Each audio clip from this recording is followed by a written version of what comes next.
Day 4, Factors, Primes, and Composites.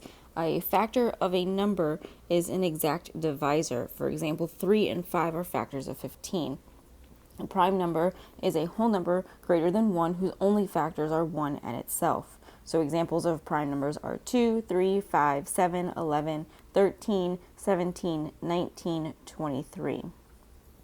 A composite number is a whole number greater than 1 that is not prime. So they are divisible. There are numbers that are divisible by other numbers other than 1 and the number itself. So examples of composite numbers are 4, 6, 8, 10, 12, 14, 15, 16, 18, 20, so on.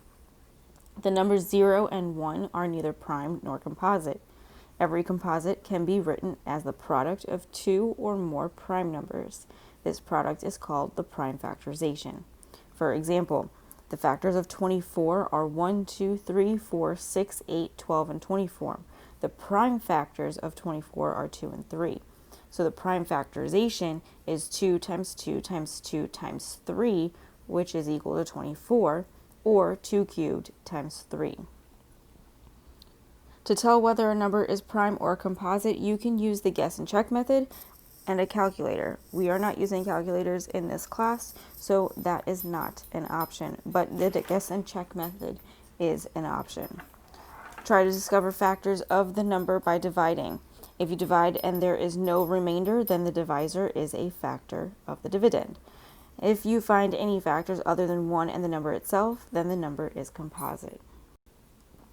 So if we look at the first set of examples, we're telling whether the number is prime or composite, and then giving the prime factorization of it, or telling the numbers that are divisible by it. So for A, we have 21. That is a composite number because 3 times 7 is 21. 36 for B is also composite. You have 9 times 4. You also have 6 times 6. You have 2 times 18, and so on. For C, we have 47. 47 is a prime number, so its only factors are 1 and 47. For D, we have 51, and 51 is composite because 3 times 17 is 51. E, we have 52. That is also composite because 4 times 13 is 52. And then for F, we have 111, which is also composite. 3 times 37 is 111.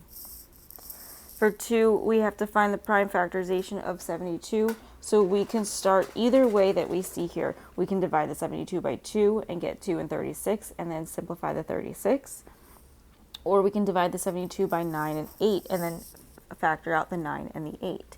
Either way we do this, we are going to get the same prime factorization of 2 times 2 times 2 times 3 times 3, which is also 2 cubed times 3 squared. For 3, it asks us to determine if 26 is a factor of 1,118. If we do this, we just have to divide 1,118 by 26. So the 26 will go on the outside of our division house, though 1118 would go on the inside. 26 doesn't go into 1, nor does it go into 11, but it goes into 111 4 times. 4 times 26 is 104. If we subtract that from 111, we get 7. We drop down that 8. And 3 times 26 is 78. So we get a remainder of 0, which in fact tells us that 26 is a factor of 1,118. For some of these short response questions, for 11, it asks, is the number prime or composite? For A, we're given 27. This is composite because 9 times 3 is 27. For B, we have 42. Again, 6 times 7 is 42, so this is also composite. For C, we have 61. 61 is not divisible by anything other than 1 and 61, so this is prime. For D, we have 83. So the 83, let's try to divide it by 13. No, that is also prime.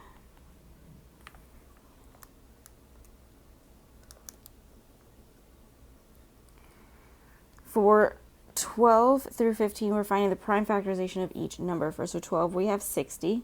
So I'm just going to bring this over here. We can break that 60 up between 6 and 10. The 6 is 2 and 3. The 10 is 2 and 5. The 2, the 3, the 2, and the 5 are all prime numbers. So we can write this as 2 times 2 times 3 times 5. If we write it using exponents, it is also 2 squared times 3 times 5.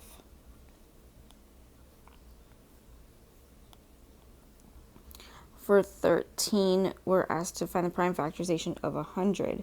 So the 100 is 10 and 10. The 10 is 2 and 5.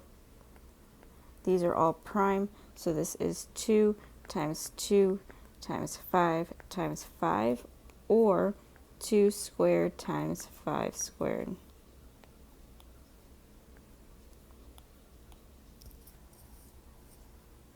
For 14, we're given 156. So the 156, we know that it's even, so we can divide the both by, or divide it by 2. We also know that 15 and 6 are both divisible by 3, so we can do 3 as well. So totally up to you. If I did 3, I would get 52. The 52 is also divisible by 2.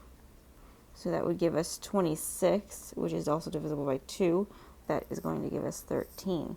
So this is 2 times 2 times 3 times 13. If we write this using exponents, it's 2 squared times 3 times 13. For 15, we are given 162. So 162 is divisible by 2. It's 2 and 81. The 81 is 9 and 9, and the 9 is 3 and 3. So this is going to be 2 times 3 times 3 times 3 times 3, or just 2 times 3 to the 4th power.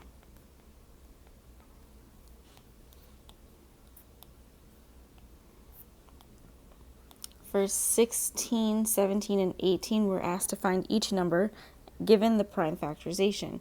So for 16, we have 2 cubed times 3 squared times 7. So this 2 cubed is 8. The 3 squared is 9. 8 times 9 is 72 times 7. The 2 times 7 is 14. Carry the 1. 7 times 7 is 49, plus 1 is 50. So that's 504. For 17, we have 2 cubed times 5 squared. Well, the 2 cubed is 8. The 5 squared is 25. If we had 8 quarters, we would have $2, so it's 200.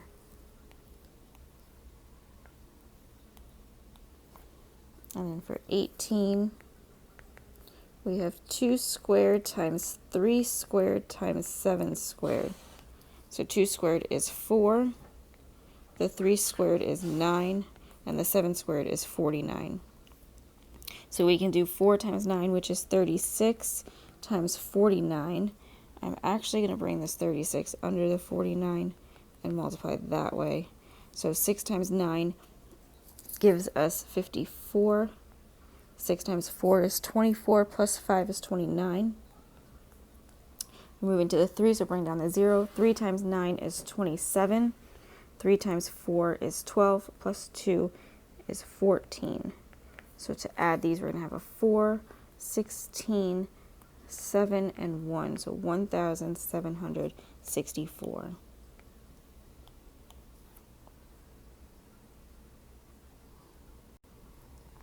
For our practice, for number 1, it says, which number has factors of 8 and 12?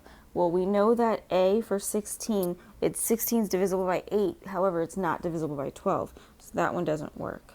For B, 36. 36 is not divisible by 8, but it is divisible by 12. So that doesn't work either. For C, 48 divided by 8 is 6. And 48 divided by 12 is 4. So C works. 2 says, for which pair is the first number a factor of the second number? So the only thing we have to do is divide these. So for F, we're given 19 and 727. So if we did 727 divided by 19, we get 38.26, so on. That's not a factor. If for G, we did 667 divided by 23, that gives us 29. So that one would be our answer. For 3, it says, in which group are all the numbers prime? For A, we're given 11, 29, and 51. Well, 3 goes into 51 evenly, so that does not work. For C, we have 17, 49, 57. The 49 is 7 times 7, so that doesn't work. For B, we have 13, 37, 63. We know 63 is divisible by 3, so that doesn't work. And then for D, we have 19, 41, and 73. That one works. Not only because they are all prime, but because that's the only one we have left. It doesn't have one of the numbers that we can cancel out. For 4, it says, in which group are all the numbers composite? So they're all divisible by something other than 1 in itself. For F, we have 46, 77, 98. 46 is 2 times 23. 77 is 7 times 11. And 98 is 2 times 49. So F would be your answer. For 5, it asks which statement is false. For A, we have 399 is divisible by 21. So that means 21 goes into 399 evenly, and that is true because it goes in 19 times. B says 22 is a factor of 572. So if we do 572 divided by 22, we get 26. That's true. For C, we have 34 as a factor of 792. So if we divide 792 by 34, we get 23.2941175. That's not correct. So that is our false statement. For 6, we have the prime factorization of 120 is, well, 120 is 12 and 10. 12 is 6 and 2. 6 is 3 and 2. The 10 is 2 and 5. So 2, 3, 2. So 2 cubed times 3 times 5. That's G. For 7, it asks us the number whose prime factorization is 3 squared times 5 squared is. 3 squared is 9. 5 squared is 25. If we had 9 quarters, we would have $2.25. So that's D. 8, the prime factorization of 180 is, well, 180 is 18 and 10. The 18 is 2 and 9. 9 is 3 and 3. The 10 is 2 and 5. So it's 2 squared times 3 squared times 5, which is H. 9 asks, what is the next prime number greater than 31? Well, 33 is 3 times 11. That's not prime. 35 is 5 times 7. That's not prime. 37, however, is prime, so that would be our answer. 10 asks, which is a factor pair of 288? So for F, they give us 16 times 18, which gives us 288. So that's correct. 12 times 28 is not 12 times 28 is 336. 8 times 26 is 208. And 6 times 38 is 228. So F would be our answer for that one.